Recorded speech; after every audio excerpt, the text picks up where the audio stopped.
Thank you for joining us. I think you know the questions coming. I will get to it later. I will start with some business before you in Congress that we've been talking about on this show.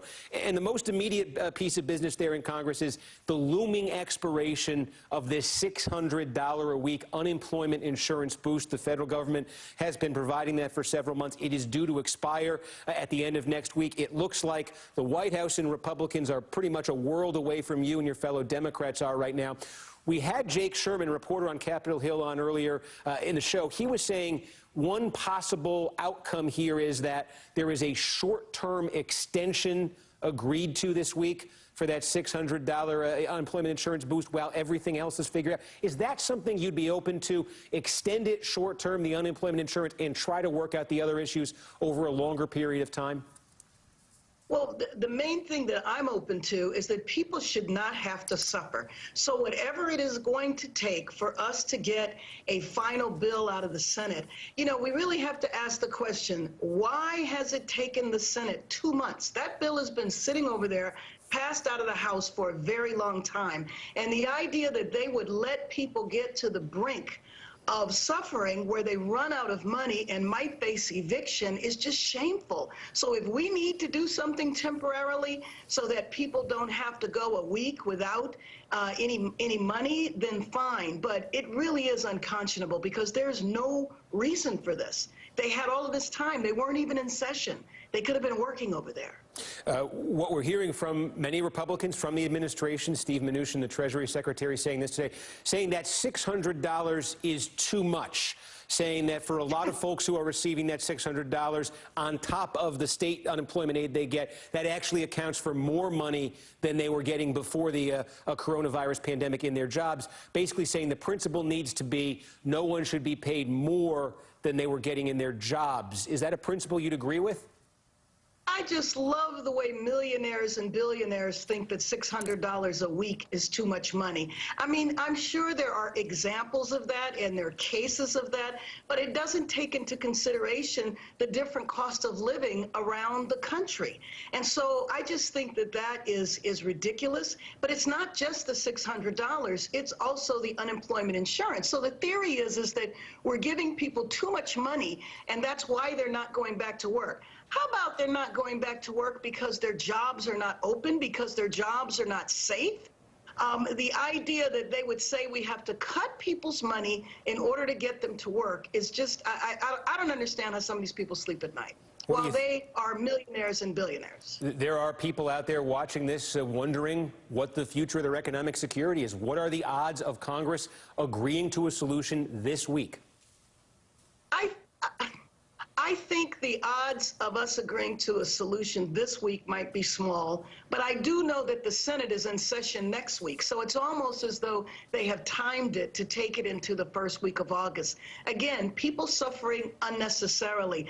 This pandemic has been so stressful for everyone, and for some reason, because the administration has not figured out a national strategy, they keep trying to say, well, we just need to get everybody back to work, as though the pandemic is going to go away, without realizing that if we don't deal with the health issue, we can't deal with the economic issue. They are completely tied together. Okay, let me ask you about the Veep stakes now. I told you it was coming. Here it is. The reports are out there. I know it's something you've talked about a little bit. I'm curious, have you had any recent communications from the Biden campaign about your status, about where this process is? And if offered, would you accept it? Now, you know that I am not going to talk about that you have to deal with the campaign. Let me just tell you that I am willing to do anything and everything over these next 100 days to get President Biden elected. In January, he has got to be the one that we are swearing in. I really believe that this election is a matter of life and death, and that is demonstrated by the fact that we have over 140,000 Americans that are dead, and we have a president whose job as commander-in-chief is to keep us safe, and he doesn't seem to care about how many people have died. So I'm willing to serve in any capacity. I'm willing to walk precincts safely. I'm willing to do phone calls. I'm willing to serve in any capacity. I want to ask you about one issue that has come up in regard to your potential candidacy for this role. This was an article in Politico this week. This has to do with comments you made in 2016 when Fidel Castro died, the Cuban dictator, when he died. You called him back then Comandante el Jefe, Commander-in-Chief, sort of a very respectful a way to refer to somebody who had been guilty of imprisoning political opponents, assassinating them, medical experimentation on prisoners. I think you know the whole litany here. The article quotes some Florida Democratic leaders, including Javier Fernandez is his name, who says he finds your comments troubling. And the Democrats in Florida are saying they are worried, given the sensitivity of the name Fidel Castro in the Cuban-American voting bloc there in Florida, the potential impact that having somebody who said that about Fidel Castro would have on the ticket. I want to ask you about that comment. He says he'd like to know more about it. Sure. I would, too.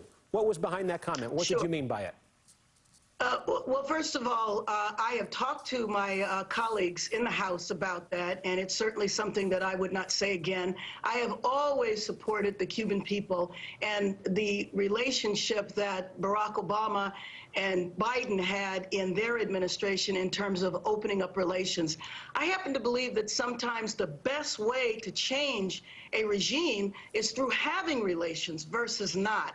For the last 6 years, I've been a member of the National Endowment for Democracy, which is the organization that actually funds the democratic efforts in Cuba. And so, again, for a country that is 90 miles away, for a policy that we've had decades that hasn't worked, I think opening up relationships is the best way to go. But I certainly understand the sensitivity.